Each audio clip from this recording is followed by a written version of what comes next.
आज हम बात करेंगे उस तेजी की जिसने आम आदमी से लेकर बड़े निवेशकों तक सभी की धड़कनें बढ़ा दी है। सोना और चांदी दोनों की कीमतों में ऐसा उछाल आया है कि सराफा बाजार में हलचल मच गई है। घरेलू बुलियन बाजार में जबरदस्त तेजी दर्ज की गई और इसकी सबसे बड़ी वजह मानी जा रही है बढ़ता भू राजनीतिक तनाव, कमजोर होता भारतीय रुपया और सरकार द्वारा आयात ड्यूटी में की गई भारी बढ़ोतरी।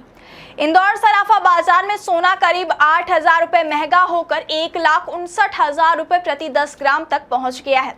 वहीं चांदी ने भी तेज छलांग लगाते हुए करीब 9,000 रुपए की बढ़त दर्ज की और कीमत 2,78,000 रुपए प्रति किलो तक जा पहुंची है।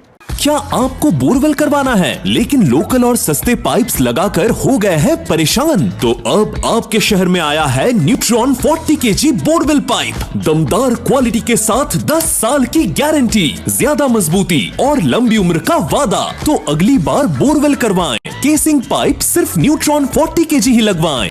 अंतर्राष्ट्रीय बाजार में भी हालात कुछ ऐसे ही हैं। कॉम्प्लेक्स पर सोना $4,700 प्रति औंस के पार निकल चुका है, जबकि चांदी $87 प्रति औंस के ऊपर कारोबार कर रही है। यानी दुनिया भर के निवेशक अब सुरक्षित निवेश की तरफ तेजी से आगे बढ़ रहे हैं और इसका सबसे बड़ा फायदा सोने चांदी को मिल रहा है। अब सवाल ये है कि आखिर अचानक इतनी तेजी क्यों आई? दरअसल दुनिया इस वक्त कई बड़े संकटों से गुजर रही है। अमेरिका और ईरान के बीच बढ़ता तनाव, पश्चिम एशिया में युद्ध जैसे हालात, कच्चे तेल की कीमतों में उछाल और वैश्विक महंगाई की चिंता, इन सब ने निवेशकों को डरा दिया है। जब भी दुनिया में अनिश्चितता बढ़ती है तब लोग शेयर बाजार छोड़कर सोने में पैसा लगाना ज्यादा सुरक्षित मानते हैं। इसी वजह से गोल्ड और सिल्वर की मांग तेजी से बढ़ रही है। दूसरी बड़ी वजह है भारतीय रुपए में लगातार कमजोरी। रुपया कमजोर होने का मतलब है कि विदेशों से सोना खरीदना और महंगा हो जाता है। भारत दुनिया के सबसे बड़े गोल्ड इंपोर्ट करने वाले देशों में से एक है। ऐसे में डॉलर मजबूत और रुपया कमजोर होने का सीधा असर घरेलू कीमतों पर पड़ा है। लेकिन सबसे ज्यादा चर्चा जिस फैसले की हो रही है वो है केंद्र सरकार द्वारा आयात शुल्क बढ़ाना। सरकार ने सोना और चांदी पर लगने वाली इंपोर्ट ड्यूटी को 6% से बढ़ाकर 15% कर दिया है।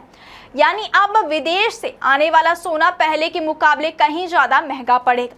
सरकार का कहना है कि इसका मकसद विदेशी खरीद कम करना और देश के विदेशी मुद्रा भंडार पर दबाव घटाना है, क्योंकि भारत हर साल भारी मात्रा में सोना आयात करता है, जिससे डॉलर की मांग बढ़ती है और विदेशी मुद्रा भंडार पर असर पड़ता है। लेकिन इस फैसले को लेकर सराफा कारोबारियों की भी चिंता बढ़ गई है। व्यापारियों का कहना है कि जब टैक्स बहुत ज्यादा बढ़ जाता है तब तस्करी को और बढ़ावा मिलता है, यानी लोग कानूनी रास्ते छोड़कर अवैध तरीके से सोना लाने की कोशिश करते हैं। मध्य प्रदेश सराफा एसोसिएशन के अध्यक्ष अविनाश शास्त्री का कहना है कि 15% आयात शुल्क और 3% जीएसटी मिलाकर सोने पर करीब 18% का अतिरिक्त भार पड़ रहा है। ऐसे में स्मगलिंग बढ़ने का खतरा फिर से पैदा हो सकता है। व्यापारियों का तर्क है कि पहले जब सरकार ने आयात शुल्क कम किया था तब सोने की तस्करी में कमी देखने को मिली थी, लेकिन अब दोबारा टैक्स बढ़ने से वही पुरानी समस्या लौट सकती है। सराफा कारोबार से जुड़े लोग सरकार से एक और बड़ी मांग कर रहे हैं। उनका कहना है कि केवल आयात कम करने से समस्या हल नहीं होगी, बल्कि भारत के ज्वेलरी उद्योग और कारीगरों को बढ़ावा देना जरूरी है। अगर भारतीय ज्वेलरी का निर्यात बढ़ेगा तो देश को विदेशी मुद्रा भी मिलेगा और रोजगार भी बढ़ेगा।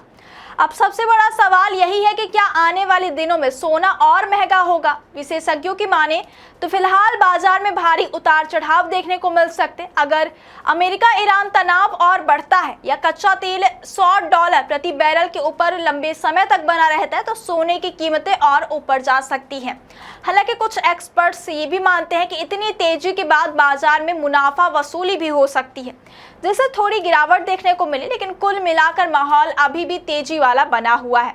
आम लोगों पर इसका असर भी साफ दिखाई देने लगा है। शादी ब्याह का सीजन हो या त्योहार की तैयारी, महंगे सोने ने ग्राहकों का बजट बिगाड़ दिया है। कई लोग अब हल्के वजन के गहनों की तरफ जा रहे हैं तो कुछ लोग खरीदारी टालने लगे हैं।